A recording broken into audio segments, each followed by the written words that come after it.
Hey folks, this podcast goes beyond the saddle as we explore professional careers across the equine industry.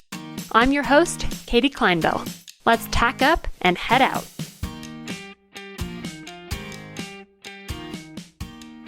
Travis Burns is an associate professor of practice in the Department of Large Animal Clinical Sciences at the Virginia-Maryland College of Veterinary Medicine at Virginia Tech.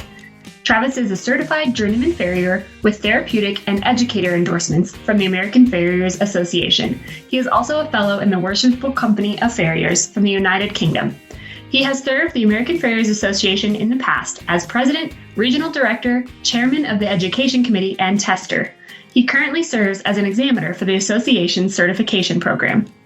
Travis attended farrier school at the North Carolina School of Horseshoeing. He received a Bachelor of Science degree from North Carolina State University and a Master of Science degree from the Royal Veterinary College. Burns worked at North Carolina State University College of Veterinary Medicine before entering into a one-year internship program at Forging Ahead, an elite multi-farrier practice in Northern Virginia. Upon completion of the internship, he was retained at Forging Ahead as an associate farrier until joining the college in 2010. Since becoming a faculty member at Virginia Tech, he has given more than 130 presentations to professional and lay groups nationally and internationally.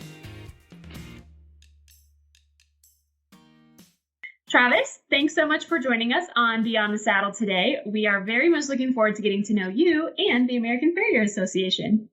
Great. Hey, Katie, thank you very much for allowing me and to be a part of this, and certainly happy to represent the AFA and American Farriers Association. So thanks for your time and the opportunity. Of course. Let's start with the fun stuff. So before this interview, I asked you to prepare 2 truths and 1 lie. So go ahead and read those in whatever order, and I'm going to try to guess which one is your lie. Sure. Okay. So the first one is I have a daughter named Maddie. My wife is a vegetarian. And my dream place to live would be Vancouver, Canada. Ooh. Man, I'm going to guess that your wife is not a vegetarian. That's true. I gotcha, huh? Yeah, for sure. So you have a daughter named Maddie. How old is Maddie? I do. She's 18 months old. Congratulations, yep. Brand new. Well, thank you. Yep. No, she's a lot of fun. She's walking and talking and getting into everything now. So. Oh, I'm sure. Causing trouble. It's only going to get to be more trouble. That's it. And why Vancouver? I mean, not that it's not beautiful. Oh, I've been out there several times. I do think it is beautiful, just to have the sea and the mountains right there back to back. But I think the little microclimate, the always between like 30 and 60 is just the ideal weather. I think if you can shoe horses in a hoodie all day, that's like the perfect weather for me. Being here in Southwest Virginia, it's pretty hot and humid. So. Oh man, yeah, that humidity will get you every time. Well, it's a little humid in Vancouver, right? Because it's next to the ocean. I don't know. I've never been there. No, it doesn't seem to be at all. It just, I don't know. It's the times I've been out there to visit, it just seems like that perfect weather. Oh, and lots of great sushi and seafood, and that's my favorite. So sign me up. I'm there. Yep, for sure. All right, well, let's jump into the association and your connection to them. So for those who don't know or who are not familiar, can you give us a basic overview of what the American Farrier Association is? Sure. So it's an association of farriers that was started in the 70s by our founder, Walt Taylor. Originally just a group of farriers getting together to share experiences, education, help each other get better, make a professional association and representation of the farrier industry to network with other equine professionals and other parts of the industry, and then other professionals, even outside of the horse industry. It began certification in the 80s, and that's probably our crown jewel. So we offer volunteer certification that's recognized both nationally and internationally, which is a wonderful thing for our association. There's several different layers or levels of certification, but they all revolve around demonstrating your forging skills, your actual hands-on practical horseshoeing skills, and then written examinations as well, based on anatomy, physiology, pathophysiology, things like that.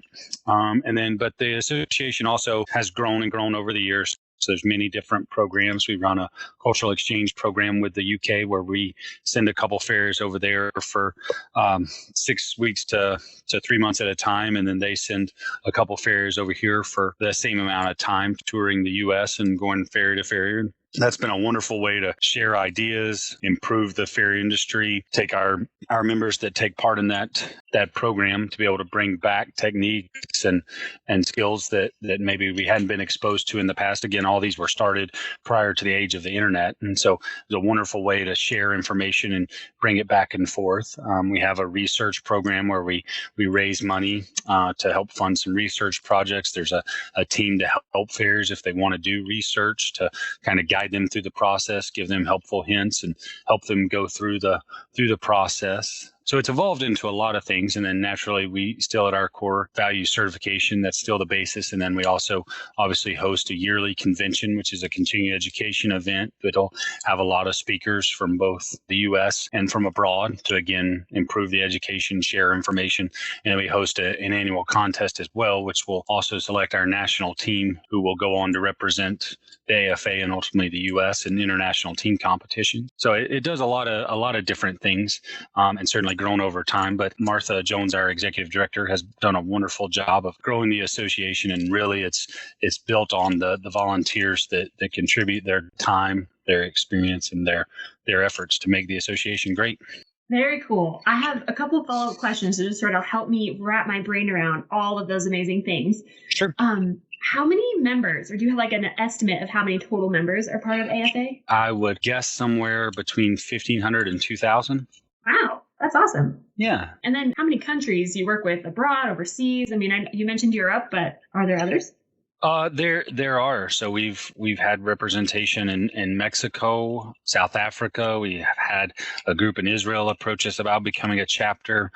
So there are several countries involved and several learning opportunities that have evolved out of that. We've held certifications outside the U.S., down in Colombia, with a farrier group down there and some farrier manufacturers that helped put that program together. So, cool. So it's definitely the footprint of the AFA over the last several years has definitely grown globally. Naturally, obviously, with the internet, social media, all the technology that's out there, the world gets smaller every day. And so the AFA has looked to expand its global footprint in the last several years, for sure. Very cool. Well, that's huge, right? I mean, you're talking global. We're talking 2,000 members. I mean, there's a lot going on. How many people are on staff that kind of make that magic happen? Right now, I think we have 3 on staff. So Martha's our executive director, and then we have Karen in the office who does a lot of our admin stuff. She's really the heartbeat of certification. All that paperwork and the necessary forms and works that have to be done. She's really the one that keeps us straight on that, which is a wonderful thing. And then we have a new, I believe she's kind of a marketing role and kind of. Well, I'll just be honest. In the AFA, you got to kind of be a jack of all trades. So in the office, the people there, they do all kinds of things. But I think Melanie is trying to work a lot on advertisement and marketing and things like that. And then we have some part-time accounting people as well.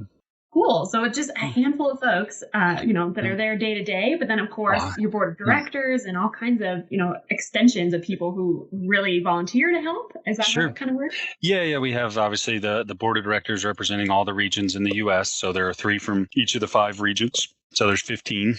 And then we have a president, vice president, a treasurer, and then as well as a secretary. And then we have committee chairs. So there's a committee chairman for the certification program, one that runs the cultural exchange program, one that helps plan the convention, one that helps with the contest, one that helps with education outreach, things like this.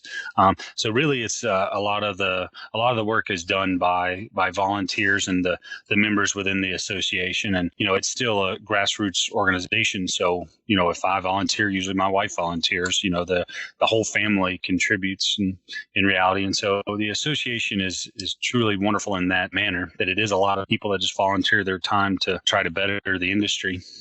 And then naturally, obviously, our staff people, they do a wonderful job as well. We certainly couldn't do it without them. Absolutely. Man, and that is just like the crown jewel of the equine industry, right? I mean, time and time again, all these organizations have that same exact community. And it's just not possible to do all these great things without that. No, it truly is a community. It truly is a family, I believe. But it's wonderful. I love it. Well, let's talk more about you and your role with the organization. So, what's your current connection to AFA, and what was your previous role with them? So my current role, I serve as a chairman of the bylaws committee, which, essentially just means I help interpret the bylaws, help with any edits to it, help with any policy things like that. I'm also an examiner within the certification system. So one of the guys that go around the country to help administer those examinations. And then this year, I'm the immediate past president of the association. And then previously, I've chaired the education committee. I've been a tester within the organization. I've been on the board of directors, been a president. So I've worn many caps within the AFA and spent a lot of years volunteering my time and spending it with the organization. So naturally, obviously, it's an association, an organization I feel very strongly about and really believe in. Sounds like you know it inside and out, then. I've done a lot with them, so I've seen the good and the bad and everything in between. For sure, for sure. Are you also a farrier? Probably a silly question, but I'm guessing that's It is. I am a farrier. Yep. So I shoe horses. That's my predominant role. I'm employed by the Virginia, Maryland College of Veterinary Medicine. So I work on campus at the vet school at Virginia Tech in the veterinary teaching hospital. So I do work as a farrier the majority of the time, trimming and shoeing horses. But obviously working at a university, I have a large teaching component to teach undergrads and vet students, and then a little bit of a research component as well as outreach within the community in the state of Virginia. I love that. That is super awesome. And just to have you as like a voice to teach and to lead, both in the organization as well as at Virginia Tech is really awesome. Yeah. I've just been very, very lucky in my life to have some of these doors open. Definitely. Well, we've mentioned a couple of times the certification program. So I'd love for you to speak to that a little bit and why it's so important to use a certified farrier. Well, I think it's really important to utilize a certified farrier because it certainly gives you an individual that values continued education and making themselves better and putting themselves out there for peer evaluation or assessment in order to be judged and get feedback and get better. So farrier certification within the U.S. is entirely voluntary. We are not a licensed, regulated profession within the U.S., but certainly the American Farriers Association has the longest and most respected certification program within the U.S., and there are many, many different levels. And so naturally, any farrier that goes through that process, their skill set gets better and better as they go through the process. It's a way to learn. So you can have education through certification. You also have education after the certification, the feedback that the farrier receives and goes home and practices and gets better. And ultimately, the reason they're doing that is obviously to invest in themselves. They obviously have a strong interest in learning, getting better, getting assessment, getting feedback. But ultimately, the reason they do that is they want to get better. They want to do a better job for the horse and ultimately for the overall well-being of the horse. So working with an AFA certified farrier, you can bet that person has put in a lot of time developing their skill set, advancing themselves, getting better, and wanting to do the best for the horse. Sure. No, I love all that. And honestly, for me as a horse owner, it's just peace of mind, right? Like I rely so heavily on my farrier to keep my horse sound, and knowing that they're certified and care about their skill set and continually improve upon it. I sure don't know anything about it, but boy, I sure put a lot of trust in that person to come out and make sure my horses are healthy and safe. Sure. And obviously the farrier has a great influence on, the overall health care of the horse, the foot, and ultimately their long-term soundness. Absolutely. It's important to invest in a good, educated, professional farrier. Absolutely. And since it is voluntary, there's a lot of people out there who may say they're farriers, and, it's sort of a gamble when you try a new farrier. I'm always like so leery. But knowing that they have that certification is just, like I said, peace of mind, just that little piece of it, like, okay, this is great. This is going to be okay. Yeah, absolutely. That's a good thing. Well, what's a common misconception that people may have about farriers, and can you bust it? Common misconception that people have about farriers. I think oftentimes a lot of people, there's the old phrase or statement, that farriers have to have a strong back and a weak mind. And I think that's ridiculous. I think the farrier profession throughout the years has become more and more educated. And I think it's remarkable now, even within our organization, there's many of them are now college educated. A lot of them have master's degree. There's even PhDs within our association that work as full-time farriers. And I think that's quite remarkable. But I think the old age thought that it's just a big, strong, burly man that maybe wasn't that educated is truly false. And now, obviously you've got such educated people, such great skill set, and then the diversity within the farrier industry is astonishing. From the female representation, the size and shape that you'll see, and all the people involved in the association. So it's quite a diverse group. That was the perfect myth to bust. I just know, like, I've talked to a couple of farriers, and I have like what I think is a simple question, right? About, why are you doing it that way? Or, what do you think about this? And just them launching into the logic and the physics and the mechanics of how and why and what they're doing. I mean, it's over my head. Oh, sure. No, a lot more goes into it than just making a foot flat and nailing a piece of metal on there. For sure. So. Definitely. Well, is there a common misconception about AFA itself, and can we bust that? Oh, absolutely. So within the farrier profession, how the AFA is often viewed is that it's a group of people that just really want to focus on shoemaking and competing and doing something like we call perimeter fitting. So just fitting the bottom of the horse's foot in a very specific way, not necessarily what is best for that individual horse and ultimately the individual foot. And I think that's just a false narrative. It's just a one-sided view just from the outsiders looking at our contests. And so, I mean, obviously a large portion of those are shoemaking. And then certainly the test, when you think about how you're going to test a farrier, you have to try to make it as objective as possible. And so you have to make some standards. And one of the easier standards to measure is, can you trim a foot in a manner that you can shape and fit a shoe to exactly how you trimmed it? And so that's not necessarily a prescription for how every horse should be shod every single day. It's just a way to provide a relatively fair, uniform assessment. But I think within the AFA and the organization, we have farriers from all different skill sets and backgrounds and how they problem solve and trim and shoe each individual horse, and for each individual conformation or disease pathology. There's a lot of variety in that. So a lot of people think, AFA farriers just shoe in one specific manner, but I think it's across the board, the wide-ranging skill sets that the membership have, from being able to make shoes to glue on shoes to cast shoes on to 3D print horseshoes to setting shoes back using therapeutic shoes like natural balance shoes or rocker motion shoes or anything. There's a wide, diverse skill set and ability within the AFA membership. Sure. So many different skills to learn and to perfect and continue learning.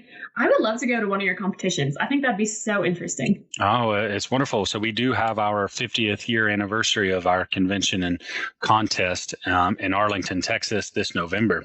And it is a sight to see. You'll see over 100 farriers compete there, as well as having continuing education events. We'll have lecture series. We'll have some hands-on portions. We'll have certification portion will be running simultaneously. It's a wonderful thing. And then you'll have live shoeing demonstrations. And then there's a large marketplace where the farrier industry suppliers, distributors, manufacturers will all be represented, and then some manufacturers and things inside the horse profession, but not necessarily specific to the farrier profession, will be represented there as well. So it's a wonderful, wonderful time, the AFA annual convention. And certainly being the 50th anniversary, there will be a lot of really cool stuff this year. Oh, I bet. All right, Texas, November, here we come. Yep, that'd be fun. I'm sure they'd love to have you there. Representing professional farriers, veterinarians, suppliers, and horse owners, the American Farriers Association is the oldest and largest membership organization for the farrier industry in North America, and the only one with internationally recognized standards of competency through the certification programs.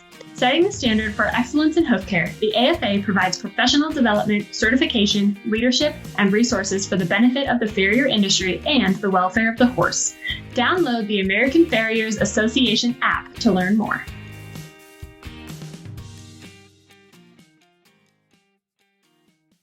Well, let's talk a little bit more about you and how you sort of got here. So what was your journey, like your education through to today? What led you here? How did you end up where you are, Travis? Oh, mine's kind of all over the place. So I grew up in Western North Carolina, and my family, my uncle ran a trail guide service there inside the Great Smoky Mountains National Park. And so from the time I was a little kid, I was always around horses and doing things, and I was a bit hyperactive as a kid and didn't necessarily want to sit still all the time. I mean, sometimes I could, but when my uncle and father and my other uncle would shoe the horses in the barn, I wasn't really allowed to be there. And now I certainly see why. Like, a wild little kid bouncing around, knocking over wheelbarrows and doing stuff is not what you want around while you're shoeing a horse. And so naturally, I kind of became obsessed with it. I wanted to participate, be a part of it. To me, it was cool. I mean, you're banging on a piece of metal, you're putting a shoe on a horse's foot, like it just looked cool. And so they started to help me and let me learn and see some things. And so I got to help them and participate. And then, I got to start trimming some horses on my own, shoeing some horses on my own. And then I went off to college at the University of Tennessee, and I just happened to be able to walk by the vet school while a vet and a farrier were working on a laminitis case. And so that farrier had made a shoe and was doing some welding and grinding, and that was pretty cool. I'd never really seen that done before. And then they were doing something called a full dorsal hoof wall resection as a part of the treatment. So it's when you'll remove the entire epidermal hoof wall at the toe to try to provide aid to a horse in laminitis. So I really thought that was cool. I'd never seen therapeutic shoeing like that. And so that really kind of curtailed my interest into the therapeutic aspect, and it certainly made me realize there was more to the farrier industry that I didn't know. And so I went off to a farrier school in North Carolina at that point. And then throughout my college career, I did transfer to North Carolina State University, which is where I would graduate with my degree in animal science. And there I got to work with a lot of farriers in the Raleigh area.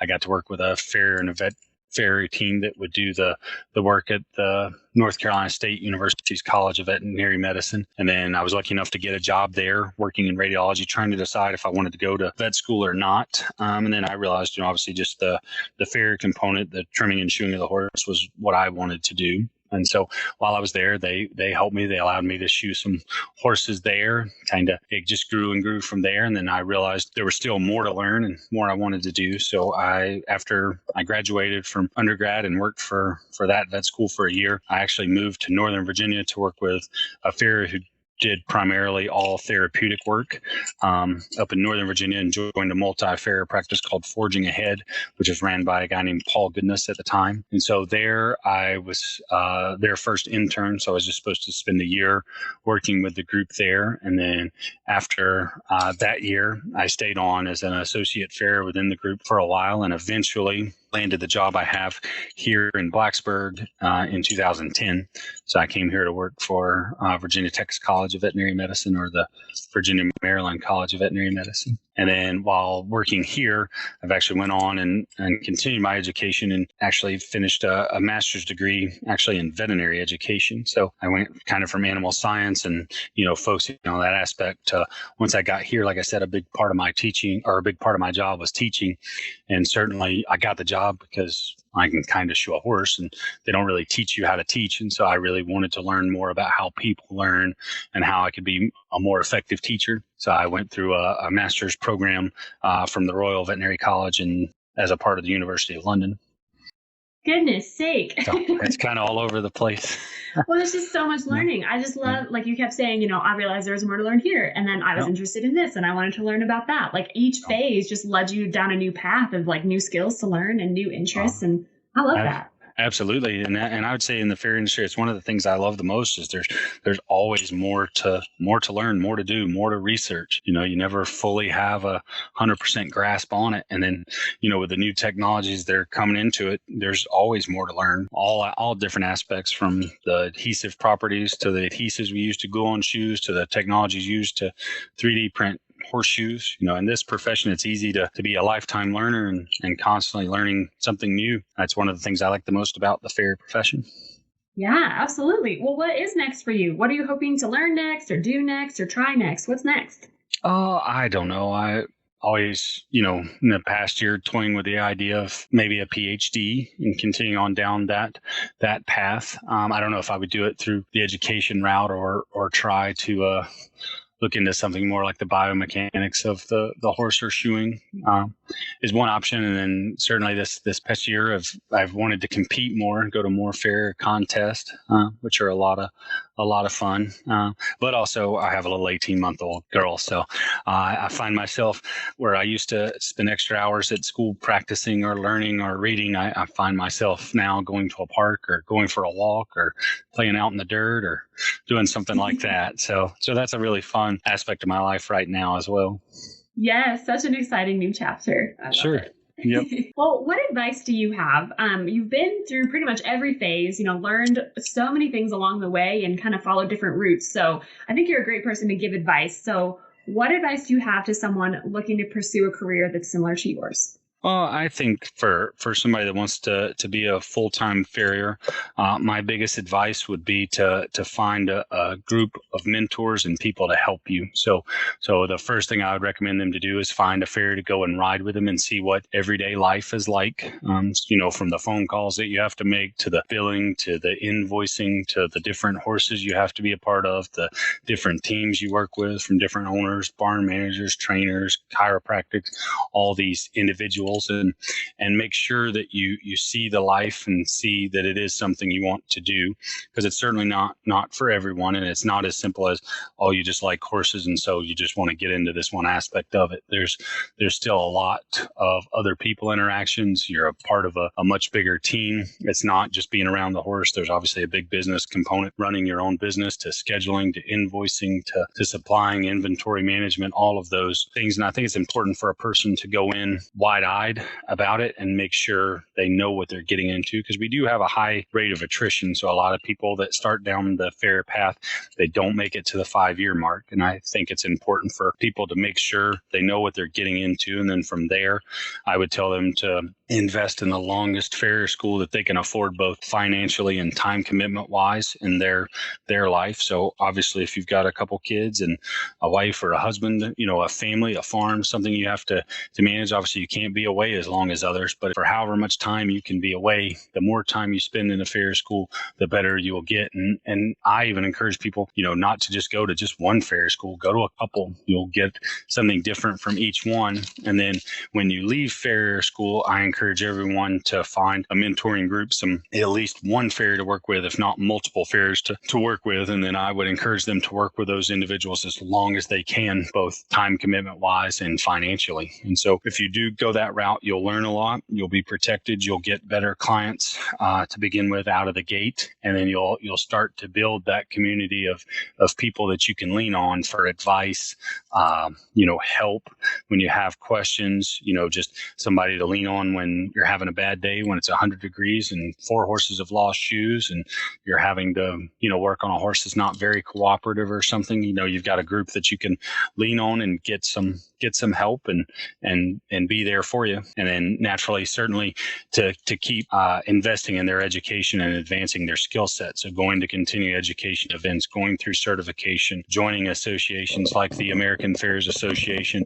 joining and becoming involved in the state local chapters like the Virginia Horseshoers Association or the Tennessee Farriers Association or whatever, becoming and being a part of that community and all of those things. I heard four distinct things, right? So shadow a farrier, find a mentor so you can decide if this is what you really want to do. Yep. Invest in the longest farrier school and educational opportunity that you can. Absolutely. Find a mentoring group and continue to build that community so you have people to go to for advice.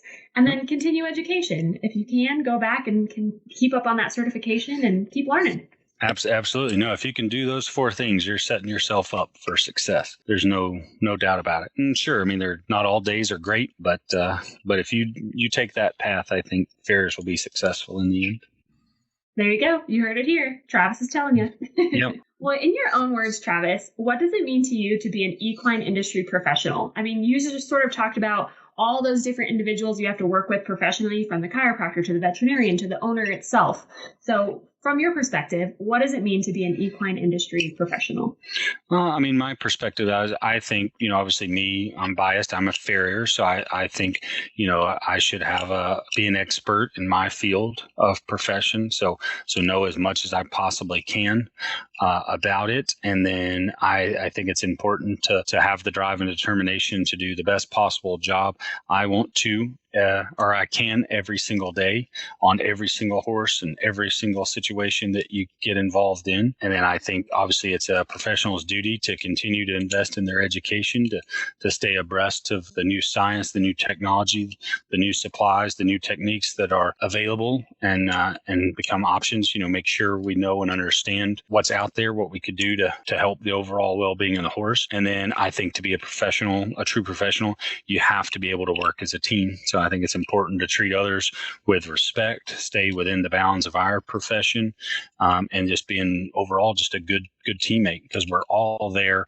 from the owner, the rider, the trainer, the farrier, everybody, we're all there just to help the horse as best we can.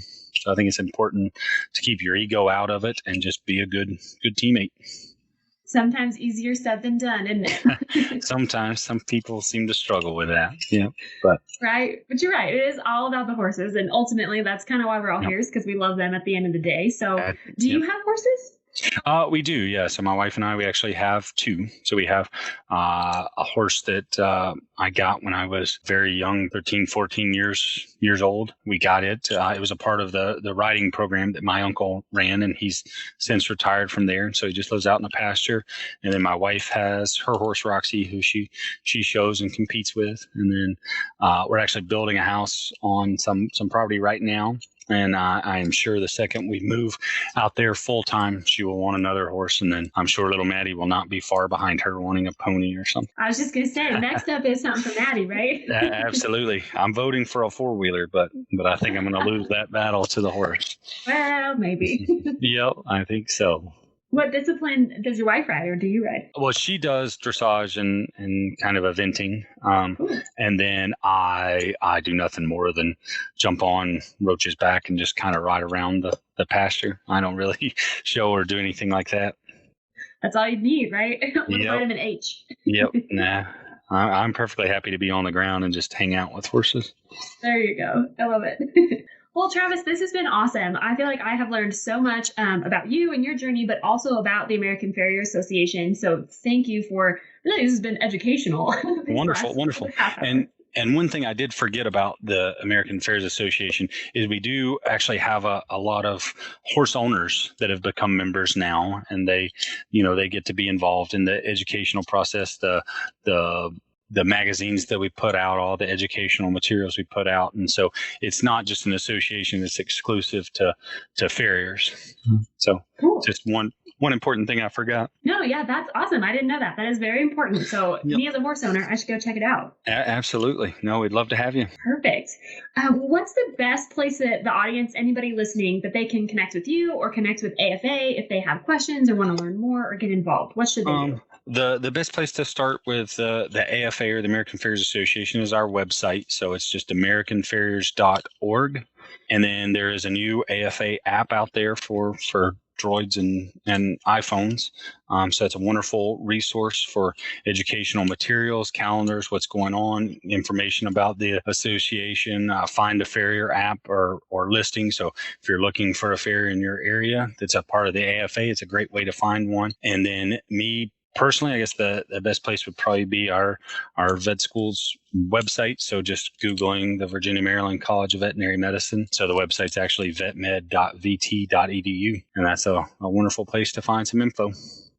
Perfect. All right, going to the App Store now. Yep. Well, to close us out, I'd love for you to just give us some food for thought, maybe your favorite quote, just something you want to leave the listeners with when they, like, their number one takeaway when they look back on this episode. I guess my favorite quote is from Dr. Seuss, and it's obviously be who you are, say how you feel. Those that matter don't mind, and those that mind don't matter. So I think it's just important, out there, any reservations you have about going to continuing education event or getting involved in any aspect of learning, remember that every expert started at the bottom. And so don't be afraid to get out of your bubble and go and learn and do more.